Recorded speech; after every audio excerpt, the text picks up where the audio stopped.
महाकांति बीजों महदिव्य तेजों भवनी समेतं भजे मंजुनाथं ओम नमः शंकराय च मयस्कराय च नमः शिवाय च शिवतराय च भवहराय च महाप्राणदीपं शिवं शिवं भजे मंजुनाथं शिवं शिवं. ಅನಿರುದ್ಧ್ ಶಾಸ್ತ್ರಿಗೆ ತುಂಬಾ ಇಷ್ಟವಾದ ಸಿಂಗರು, ತುಂಬಾ ಇಷ್ಟವಾದ ಮ್ಯೂಸಿಕ್. ಆಕ್ಚುಲಿ ಏನ್ ಗೊತ್ತಾ, ಎಲ್ಲಾ ಹಾಡುಗಾರರಿಗೆ ಮ್ಯೂಸಿಷಿಯನ್ಸ್ಗೆ ತುಂಬಾ ಕಷ್ಟ ಇದು. ಈ ಇಂಟ್ರೊಡಕ್ಷನ್ ಸಾಂಗ್ ಅಂತ ಇರುತ್ತಲ್ಲ, ಅದು ಬೇಗ ರೀಚ್ ಆಗುತ್ತೆ ಸರ್. ಒಂದ್ಸರ್ತಿ ರಪ್ ಅಂತ ಹಂಗೆ ಹೊಡೆದ್ರೆ ಅದು ಹೋಗ್ತಾ ಇರತ್ ಮುಂದಕ್ಕೆ. ನಮಗ್ ಜನ ಕೊಡೋದೇ ನಮ್ಗೆ ಅನ್ನ. ಇವಾಗ ಬಂದಾಗ್ಲೂ ಪಾಪ ಅವ್ರು ಕ್ಯಾಬ್ ಅವರು, ಸರ್ ನೀವು ಅನಿರುದ್ಧ್ ಅವ್ರಲ್ವಾ ಅನ್ಬಿಟ್ಟು ಒಂದು ಫೋಟೋ ತಗೊಂಡ್ರು. ಅಂದ್ರೆ ಅನಿರುದ್ಧ್ ಆಸ್ ಅ ಪರ್ಸನ್ ಬೆಲೆ ಕೊಡ್ತಲ್ಲ, ಅನಿರುದ್ಧಲ್ಲಿರೋ ಒಂದು ಪ್ರತಿಭೆಗೆ ಬೆಲೆ ಕೊಡ್ತಾ ಇದ್ದಾರೆ. ತುಂಬಾ ಫ್ಲೂಯೆಂಟ್ ಆಗಿ ಬರಲ್ಲ, ಅಂದ್ರೆ ಈಗ ಕಾವ್ಯಾತ್ಮಕವಾಗೆಲ್ಲ ಮಾತಾಡ್ಬೇಕು ಅಂದ್ರೆ, ಸ್ವಚ್ಛವಾಗೆಲ್ಲ ಮಾತಾಡ್ಬೇಕು ಅಂದ್ರೆ ಬರಲ್ಲ, ಬಟ್ ಮ್ಯಾನೇಜಬಲ್. ಹೇಳಿ ಅನ್ನೋ ಇನ್ನೊಂದು ಹೇಳ್ಬಿಟ್ರೆ ಅದು ಬೇರೆ ಮೀನಿಂಗ್ ಬಂದ್ಬಿಡುತ್ತೆ. ಅವರಿಗೆ ಜಾಸ್ತಿ ಹುಡ್ಕೊಂಬರೋದು ಬೇಸ್ ವಾಯ್ಸ್ ಹಾಡುಗಳ ಅಥವಾ ಲವ್ ಸಾಂಗ್ಗಳ? ಹೆಂಗೆ ನಿಮಗೆ ಅನಿಸ್ತದೆ? ನನಗೆ ಈ ರೀತಿಯ ಹಾಡು ಹಾಡೋದಕ್ಕೆ ತುಂಬಾ ಸುಲಭ. ನನಗೆ ಮೊದಲು ಸಿಕ್ಕಾಪಟ್ಟೆ ಮೆಲಡೀಸ್ ಸಿಗ್ತಾ ಇತ್ತು, ಈಗಲೂ ಸಿಗ್ತಾ ಇವೆ. ಮೊನ್ನೆ ನಾನಿನ್ನ ಬಿಡಲಾರೆ ಅಂತ ಒಂದು ಸಿನಿಮಾಗಳು ಹಾಡಿದ್ದೆ. ಸೊ ಈಗ ನೆಕ್ಸ್ಟ್ ಕೂಡ ಒಂದಷ್ಟು ಮೆಲಡೀಸ್ ಹಾಡಿದ್ದೀನಿ. ಆದರೆ ಅದು ಫಾರ್ಚುನೇಟ್ಲಿ ಅದೇನಾಗ್ತದೆ, ಒಂದೊಂದ್ಸರ್ತಿ ನಮ್ಮದು ಈ ಇಂಟ್ರಡಕ್ಷನ್ ಸಾಂಗ್ ಅಂತ ಇರುತ್ತಲ್ಲ, ಅದು ಬೇಗ ರೀಚ್ ಆಗುತ್ತೆ ಸರ್. ಈಗ ಹೆಂಗಾಗತ್ತೆ ಅಂದ್ರೆ, ಅದೊಂಥರ ಅಲೆ ತರ, ಅದು ದೊಡ್ಡ ಸುನಾಮಿ ಅಲೆ ತರ. ಅದು ಒಂದ್ಸರ್ತಿ ರಪ್ ಅಂತ ಹಂಗೆ ಹೊಡೆದ್ರೆ ಅದು ಹೋಗ್ತಾ ಇರತ್ ಮುಂದಕ್ಕೆ. ಸೊ ಅದು ಬೇಗ ರೀಚ್ ಆಗತ್ತೆ. ಇದು ಸೆಲೆ ತರ, ಇದು ಯಾವುದು ಮೆಲಡಿಗಳು, ಅದು ನೀಟಾಗಿ ಒಂದಷ್ಟು ಏನೋ ಸಿಟೀಸ್ನ ದಾಟ್ಕೊಂಡು ಸಾಗರ ಸೇರುತ್ತೆ. ಸೊ ಹಾಗಾಗಿ ಅದು ಸ್ವಲ್ಪ ಟೈಮ್ ತಗೊಳತ್ತೆ. ಬಟ್ ಡಿಮ್ಯಾಂಡ್ ಅನ್ನೋದು ಎರಡಕ್ಕೂ ಇದೆ. ಬಟ್ ಈಗ ಮುಂದೆ ಅವ್ರಿಗೆ ಜನ ಇಷ್ಟಪಡ್ತಾ ಇರೋದು ಟೈಟಲ್ ಟ್ರ್ಯಾಕ್ಸ್, ಅಂದ್ರೆ ಮಾಸ್ ಸಾಂಗ್ಸ್ ಬೇಸಿಕ್ಲಿ. ನೀವು ಆಸ್ ಎ ಆನ್ ಸ್ಕ್ರೀನ್ ಬಂದಾಗ ನೀವು ಅಲ್ಲಿ ನಿಮಗೆ ಪ್ರಶಸ್ತಿಗಳು ಕೂಡ ಸಿಕ್ಕಿದೆ, ಪ್ರಶಸ್ತಿ ಕೂಡ ಬಂದಿದೆ.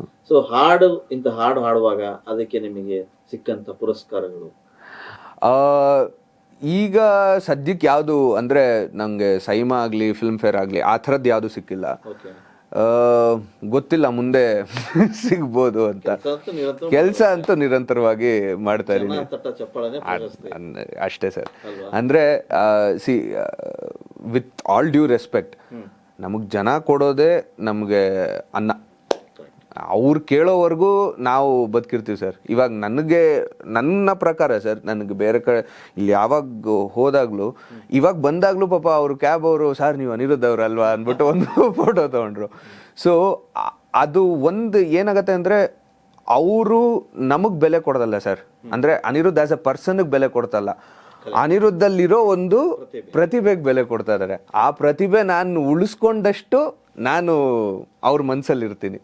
ಸೊ ಅದಕ್ಕೆ ನಿರಂತರವಾಗಿ ನಾನು ಕೆಲಸ ಮಾಡ್ತಾ ಇರ್ತೀನಿ. Of course I also would love to receive awards and ಅದಕ್ಕೊಂಥರ ಈಗ ಪ್ರಶಂಸೆಗಳು ಅದೆಲ್ಲ ಇಷ್ಟ, ಎಲ್ಲರಿಗೂ ಇಷ್ಟ ಇದೆ. ಜವಾಬ್ದಾರಿ ಅಫ್ಕೋರ್ಸ್ ಹೆಚ್ಚುತ್ತೆ. ಅದಾದ್ಮೇಲೆ ನಾವು ಫಸ್ಟಿಂದನೂ ಯಾವುದು ನೆಗ್ಲೆಕ್ಟ್ ಮಾಡಲ್ಲ, ಬಟ್ ಅವಾಗ ಇನ್ನೂ ತುಂಬ ಹುಷಾರಾಗಿರ್ಬೇಕಾಗತ್ತೆ. ಅಂದರೆ ಕೆಲವೊಂದು ಗೊತ್ತಿಲ್ಲದೆ ತಪ್ಪುಗಳಾಗ್ಬಿಡುತ್ತೆ. ಈಗ ನಾವೇನೋ ಒಂದು ಲಿರಿಕ್ ಬರೆದು ಕಳಿಸಿರ್ತೀವಿ, ಅದು ಯಾವುದೋ ಬೇರೆ ಲ್ಯಾಂಗ್ವೇಜ್ ಸಿಂಗರು, ಅವ್ರಿಗೆ ಭಾಷೆ ಗೊತ್ತಿಲ್ಲದೆ ಅವ್ರಿಗೆ ಯಾವುದೋ ಒಂದು ಅರ್ಜೆಂಟಲ್ಲಿ ಅದು ಸಿನಿಮಾ ರಿಲೀಸ್ ಆಗಬೇಕು ಅಥವಾ ಸಾಂಗ್ ರಿಲೀಸ್ ಆಗಬೇಕು ಅನ್ನೋ ಒಂದು ಅರ್ಜೆಂಟಲ್ಲಿ ಅವ್ರು ಹಾಡು ಕಳಿಸ್ಬಿಟ್ಟಿರ್ತಾರೆ. ಅದು ತಿರ್ಗಾ ನಮಗೆ ಬಂದಿರಲ್ಲ, ನಾವು ಒಂದ್ಸರ್ತಿ ಕೇಳೋಕ್ಕೆ ಕ್ರಾಸ್ ಚೆಕ್ ಮಾಡೋದಕ್ಕೆ ಅಲ್ಲಿ ಕಮ್ಯುನಿಕೇಷನ್ ಗ್ಯಾಪ್ ಆಗಿಬಿಟ್ಟಿರತ್ತೆ. ಅದು ಹಾಗೆ ರಿಲೀಸ್ ಆಗಿಬಿಟ್ಟಿರತ್ತೆ. ಅದು ಭಾಷೆ ಗೊತ್ತಿರೋರಿಗೆ ಅದು ಕೇಳೋಕ್ಕೆ ಒಂಥರ ಅದು ಇಷ್ಟ ಆಗಲ್ಲ. ಈಗ ನನಗೆ ಅದು ಯಾರಾದರೂ ಏನು ಕರೆಕ್ಟಾಗಿ ಕನ್ನಡ ಮಾತಾಡಲಿಲ್ಲ ಅಂದ್ರೇ ನಮಗೆ ಅವರು ಕನ್ನಡ ಕೇಳೋಕ್ಕೆ ನಂಗೆ ಇಷ್ಟ ಆಗಲ್ಲ.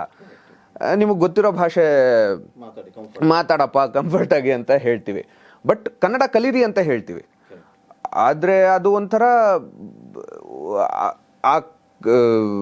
ಯಾವುದೇ ಭಾಷೆ ಆಗಿರಲಿ ಸರ್, ಕನ್ನಡ ತೆಲುಗು ತಮಿಳ್, ನನ್ನ ಪ್ರಕಾರ ಏನು ಅಂದರೆ ಆ ಭಾಷೆ ಕೊಡೋ ಗೌರವ 100% ಕೊಟ್ಬಿಡ್ಬೇಕು. ಈಗ ನಾನು ತೆಲುಗು ತಮಿಳ್ ಹಾಡಿದ್ರೇನು ನನಗೆ ತೆಲುಗು ಬರುತ್ತೆ, ನಾನು ತೆಲುಗು ಮಾತಾಡ್ತೀನಿ, ಹಾಗಾಗಿ ನನಗೆ ತೆಲುಗು ಬರುತ್ತೆ, ನನಗೆ ತೆಲುಗು ಓದಕ್ಕೂ ಬರುತ್ತೆ. ನಾನು ಕಲಿತೆ, ನಾನು ಬೆಂಗಳೂರಲ್ಲಿ ಇತ್ಕೊಂಡು ಇಲ್ಲಿ ನಾನು ಏನೋ ನನ್ನ first language Sanskrit, second language Kannada, third language English, or second English, third Kannada, something like that. So ಅದು ಸ್ಟೇಟ್ ಸಿಲೆಬಸ್ಸಲ್ಲಿ ಬರೋ ಥರ ಆ ಥರ ಕಲಿತು ಕೂಡ ನಾನು ಇನ್ನೊಂದು ಭಾಷೆ ಹಾಡ್ತಾ ಇದ್ದೀನಿ ಅಂದಾಗ ಆ ಭಾಷೆ ಕಲಿಬೇಕು ಅನ್ನೋ ಒಂದು ಆಸಕ್ತಿ ನನ್ನಲ್ಲಿ ಹುಟ್ಕೊಂತು. ಸೊ ನಾನು ತೆಲುಗು ಓದೋದು ಕಲಿತೆ. ಹಾಗೆ ನನಗೆ ತಮಿಳ್ ಬರ್ತಾ ಇರಲಿಲ್ಲ. ನಾನು ಈಗ ರೀಸೆಂಟಾಗಿ ಒಂದು 5-6 ವರ್ಷದಿಂದ ಕಲ್ತಿದ್ದು. ಸೊ ಚೆನ್ನೈಗೆ ಹೋಗಿ ಅಲ್ಲಿ ಕೆಲಸ ಮಾಡಿ ಅಲ್ಲಿ ಅವ್ರ ಭಾಷೆ ತಿಳ್ಕೊಂಡು ತುಂಬ ಫ್ಲೂಯೆಂಟ್ ಆಗಿ ಬರಲ್ಲ, ಅಂದರೆ ಈಗ ಕಾವ್ಯಾತ್ಮಕವಾಗೆಲ್ಲ ಮಾತಾಡಬೇಕು ಅಂದರೆ, ಸ್ವಚ್ಛವಾಗೆಲ್ಲ ಮಾತಾಡಬೇಕು ಅಂದರೆ ಬರಲ್ಲ, ಬಟ್ ಮ್ಯಾನೇಜಬಲ್. ಈಗ ಒಬ್ಬ ಇವನಿಗೆ ತಮಿಳು ಗೊತ್ತಿಲ್ಲ ಅಂತ ಹೇಳ್ಬಾರ್ದು, ಆ ಥರ ನನಗೆ ಅರ್ಥ ಆಗತ್ತೆ. ಬೇಕೇ ಬೇಕು, ಯಾಕಂದರೆ ಒಂದು ಉಚ್ಚಾರಣೆ ಮಾಡಬೇಕಾದ್ರೆ ಅದು ಕರೆಕ್ಟಾ ಇಲ್ವಾ. ಈಗ ನಾನು ಫೇಸ್ ಮಾಡೋದು ತುಂಬ ಪ್ರಾಬ್ಲಮ್ ಸರ್. ಈಗ ಬೇರೆ ಭಾಷೆಯವ್ರಿಗೆ ನಮ್ಮಲ್ಲಿ ಲಾ ಳ ಡಿಫ್ರೆನ್ಸ್ ಗೊತ್ತಾಗಲ್ಲ, ಹೇಳಿ ಅನ್ನೋವಲ್ಲು ಇನ್ನೊಂದು ಹೇಳ್ಬಿಟ್ರೆ ಅದು ಬೇರೆ ಮೀನಿಂಗೇ ಬಂದ್ಬಿಡುತ್ತೆ. ನ ಅದು ಡಿಫ್ರೆನ್ಸ್ ಗೊತ್ತಾಗಲ್ಲ. ಆಮೇಲೆ ತ ಥ ಮಹಾಪ್ರಾಣಗಳು, ಅಲ್ಪ ಪ್ರಾಣಗಳು, ಕೆಲವು ಅವ್ರಿಗೆ ಪ್ರೊನೌನ್ಸ್ ಮಾಡೋದಕ್ಕೆ ಸಿಕ್ಕಾಪಟ್ಟೆ ಕಷ್ಟ ಆಗುತ್ತೆ. ಇವಾಗ ತಮಿಳಲ್ಲೂ ಅಷ್ಟೇ ಲ ಳ ಳ ಇದೆ, ಅಳಗ್ ಅಂತಾರೆ. ಸೊ ಅದು ಳ ಅಲ್ಲ, ಅಳಗ್ ಅಲ್ಲ, ಅಳಗ್. ಸೊ ಅದ್ರ ಮಧ್ಯ ಅದು ZH ಅಂತ ಅವರು ಇಂಗ್ಲೀಷಲ್ಲಿ ಬರೀತಾರೆ. ಸೊ ಳ ಅಂತಾರೆ. ಸೊ ಆ ಥರ. ಸೊ ಎಷ್ಟೊಂದು ಒಂಥರ ಡಿಫ್ರೆಂಟ್ ವೆರೈಟೀಸ್ ಇರುತ್ತೆ. ಅವರು ಇವಾಗ ತೆಲುಗಲ್ಲಿ ಚೂಡು ಅಂತಾರೆ, ಚೂಡು ಇಸ್ ಆಲ್ಸೋ ಕರೆಕ್ಟ್, ಬಟ್ ಅದು ಮಾತಾಡಬೇಕಾದ್ರೆ ಕಲೋಕಿಯಲ್ ಆಗಿ ಅವ್ರಿಗೆ ಚೂಡು ಅಂತ ಬರುತ್ತೆ. ಸೊ ಚೂಡು ಈಗ ನಾವು ಹಾಡ್ಬೇಕಾದ್ರೂ ಅದೇ ಥರ ಹಾಡ್ಬೇಕಾಗತ್ತೆ. ಅಂದರೆ these are very small minute ವಿಷಯಗಳು, ಆದರೆ ಅದನ್ನ ತೊಗೊಂಬಂದ್ರೆ ತುಂಬ ಕಂಪ್ಲೀಟಾಗಿ ಕೇಳತ್ತೆ ಒಂದು ಸಾಂಗು. ಸೊ ನಾನು ಆ ಡೀಟೇಲ್ಸ್ ಮೇಲೆ ತುಂಬ ಒತ್ತು ಕೊಡೋಕ್ಕೆ ಏನೋ ಪ್ರಯತ್ನ ಪಡ್ತೀನಿ. ಹಾಗಾಗಿ ಅದೇ ನೀವು ಹೇಳ್ದಂಗೆ ಅದರಿಂದ ನಮಗೆ ಜವಾಬ್ದಾರಿಗಳು ಜಾಸ್ತಿ ಆಗ್ಬಿಡುತ್ತೆ. ಅವಾಗ ಏನಾಗುತ್ತೆ ಅಂದರೆ ಈಗೇನೋ ಹುಡುಗ ಏನೋ ಒಂದು ಮಾಡ್ತಾನೆ ಅನ್ನೋದು ಇರಬಹುದು, ಬಟ್ ಒಂದು ಸರ್ತಿ ನಾವು ತುಂಬ ಒಂದು ದೊಡ್ಡ ಮಟ್ಟಕ್ಕೆ ಹೋದ್ಮೇಲೆ ನಾವು ತುಂಬ ಅದನ್ನ ಕೇರ್ಫುಲ್ಲಾಗೆ ನಾವು ತೊಗೊಂಡು ಹೋಗ್ಬೇಕು. ಇವಾಗಲೇ ಇಷ್ಟು ಕೇರ್ಫುಲ್ ಇರ್ತೀವಿ, ಬಟ್ ಅವಾಗ ಇನ್ನೂ ಪ್ರೆಷರ್ ಜಾಸ್ತಿ ಆಗ್ಬಿಡುತ್ತೆ.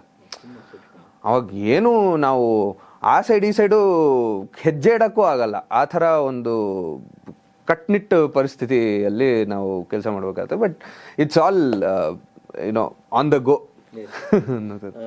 ಎಲ್ರಿಗೂ ಕೂಡ ತನಗೆ ಇಷ್ಟವಾದ ಸಿಂಗರ್ ಇರ್ತಾರೆ, ತನಗೆ ಇಷ್ಟವಾದ ಮ್ಯೂಸಿಕ್ ಡೈರೆಕ್ಟರ್ ಇರ್ತಾರೆ. ಸೊ ಅನಿರುದ್ಧ್ ಶಾಸ್ತ್ರಿಗೆ ತುಂಬಾ ಇಷ್ಟವಾದ ಸಿಂಗರ್, ತುಂಬಾ ಇಷ್ಟವಾದ ಮ್ಯೂಸಿಕ್ ಡೈರೆಕ್ಟರ್.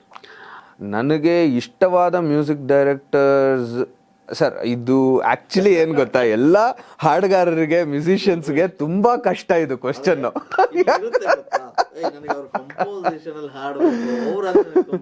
ಇಲ್ಲ, ಆ ಥರದ್ರಲ್ಲಿ ನನಗೆ ಆಲ್ಮೋಸ್ಟ್ ನನಗೆ ಯಾರ್ಯಾರು ತುಂಬ ಫೇವ್ರೆಟ್ ಇದ್ರೋ ಅವ್ರೆಲ್ಲರ ಮ್ಯೂಸಿಕ್ಗೂ ಹಾಡೋ ಒಂದು ಆಪರ್ಚುನಿಟಿ ಸಿಕ್ಕಿದೆ, ಗಾಡ್ಸ್ ಗ್ರೇಸ್. ಯಾಕಂದರೆ ನನಗೆ ಹಂಸಲೇಖ ಸರ್ ತುಂಬ ಫೇವ್ರೆಟ್ಟು.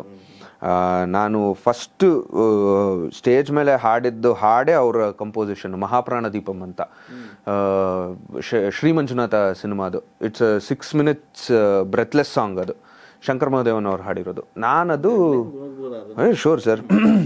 ಓಂ ಮಹಾಪ್ರಾಣದೀಪಂ ಶಿವಂ ಶಿವಂ ಮಹುಂಕಾರರೂಪಂ ಶಿವಂ ಶಿವಂ ಮಹಸೂರ್ಯಚಂದ್ರಾಗ್ನಿನೇತ್ರಂ ಪವಿತ್ರಂ ಮಹಗಾಢತಿಮಿರಾಂತಕಂ ಸೌರಗಾತ್ರಂ ಮಹಾಕಾಂತಿಬೀಜಂ ಮಹದಿವ್ಯತೇಜಂ ಭವನೀ ಸಮೇತಂ ಭಜೆ ಮಂಜುನಾಥಂ.